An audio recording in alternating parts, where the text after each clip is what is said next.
What's up, guys? Welcome back to Bio. And with Black Panther Wakanda Forever, that officially marks the last movie in Marvel's Phase 4. We now have a total of 7 films in Phase 4 the MCU, and we now haven't seen Black Panther Wakanda Forever for the second time. It is now completed my ranking as well. It was some of them being good and some of them being not good as well. So in this video, this will be my full ranking of every MCU movie that is coming out in Phase 4, going over them for being the best and the worst, and also give you guys my review on Marvel's Phase 4, and give you guys what I did like, and some things that I did like, and hopefully we'll look forward to as we head into the future of the MCU, especially for Phase 5, and hopefully it gets better as well. But if you're then be sure to subscribe to Isabel so much visit this in the future. So let's get into it.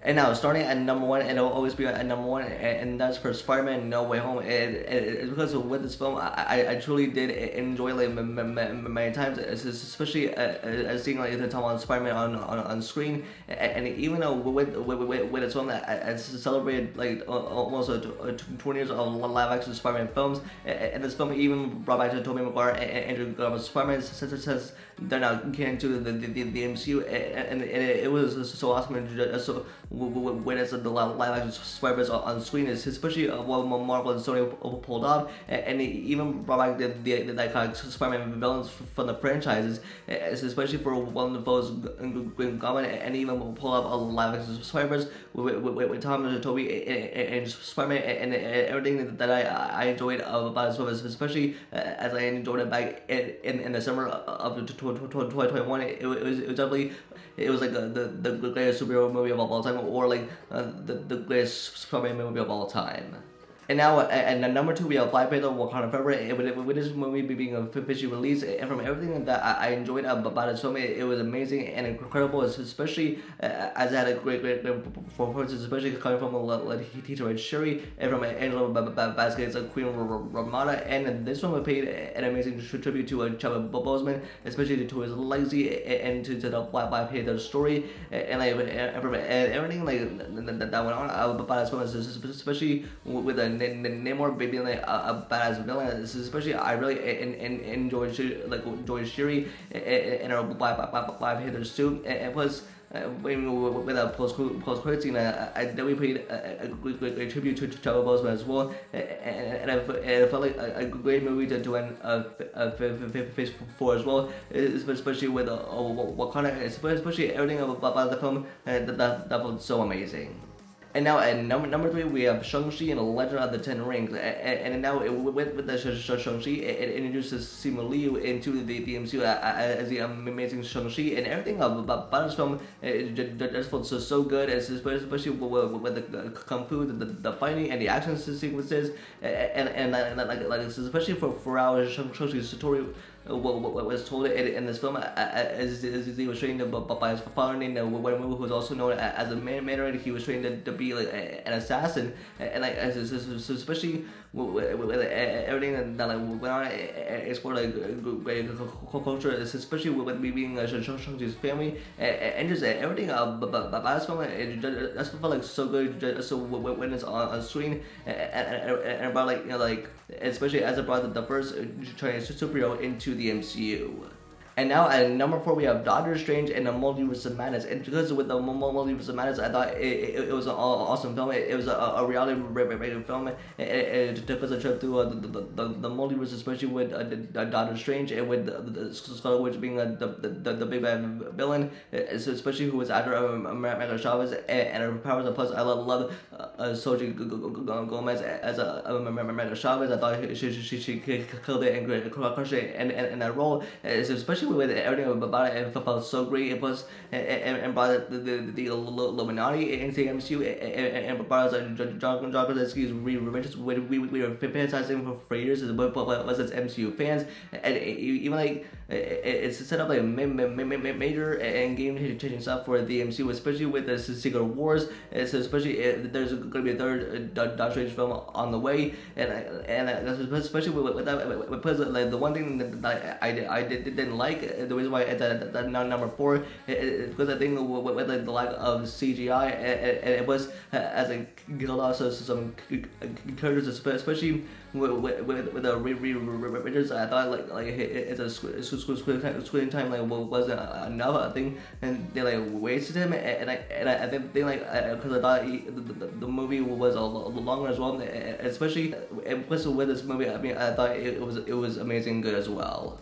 And now at number 5 we have Thor: Love and Thunder, and the reason why it's at number 5 is because even though it was like a good and amazing Thor movie, especially as a Robert and Christian Bale score, the God Butcher, and the reason why I didn't like it so much as of now is because even with the gore, the God Butcher, I think the villain of the movie was wasted. Even though his name was Gore, he didn't do much, but butchering on screen. It was some off-screen kills that were shown in the movie, and that were shown to Thor and the Guardians. And even though with James Foster and the character storyline for the comics, and it really wasn't quite adapted well. And even though it's set up everything for the future, especially with the Hercules that is now under Thor, and even like it's especially set up a Thor sequel as well,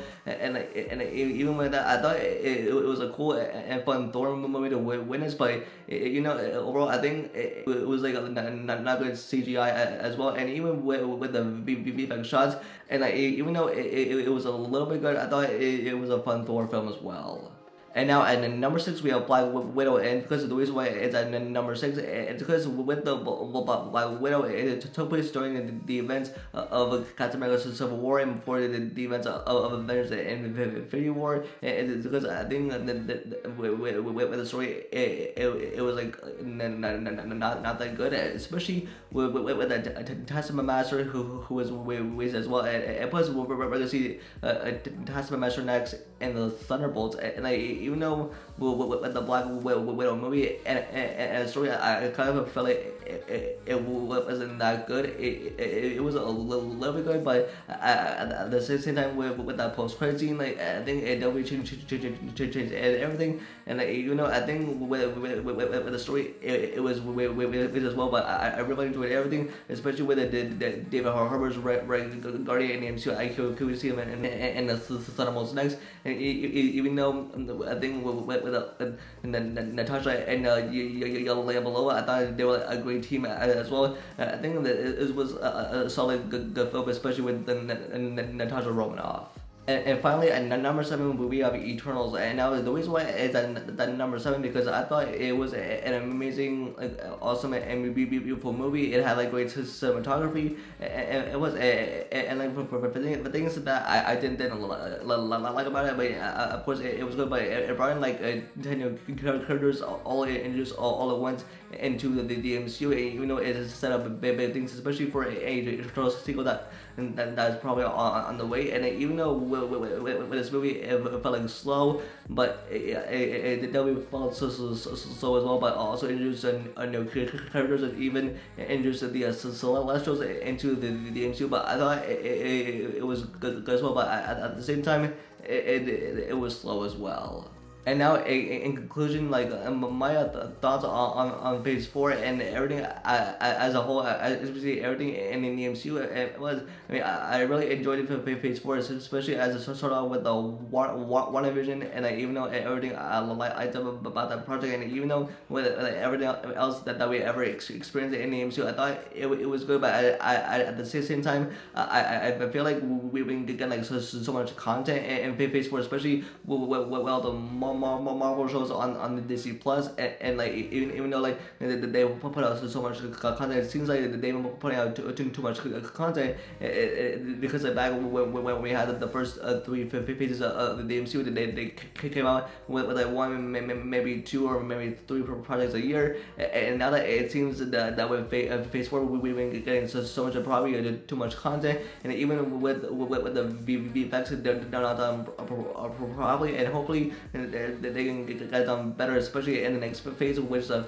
phase 5. But yeah, but I really enjoyed everything and that was in phase 4 of the MCU. I thought it was really great storytelling and really great cinematography, especially as it brought in new characters such as for Mega Chavez, Moon Knight, Miss Marvel, like Wicked and Speed. It was, I think, everything that just set up for the Young Avengers as well. And like, even though with the phase 4, I thought like, even though they brought out too much content on the West, but I think it was great content to enjoy, especially with Marvel's phase 4. And yeah, this is my ranking of all the MCU films that came out in the phase 4. And again, I don't have anything against these films. These are just some of my own opinions, and this is my own ranking, especially as we have so much stuff on the way. And even when the Ant-Man and the Wasp: Quantumania, which will release in the theaters in just a few months, where became Conqueror to be set out to be the big bad with the King Dynasty and Secret Wars and with everything and much more as well. So especially for what we have in store for the next phase and for the future of the MCU as well. So that's me for this video. Let me thoughts in the comments below, and what are your thoughts on my rating of all the MCU films that came out in phase 4, and tell me what is your rating of all the MCU films that came out in phase 4. Let me know in the comment section down below. If you get this video a like and subscribe to catch up with future videos, and for live updates, always follow me on Twitter. And with that, I'll see you guys in the next video. Peace.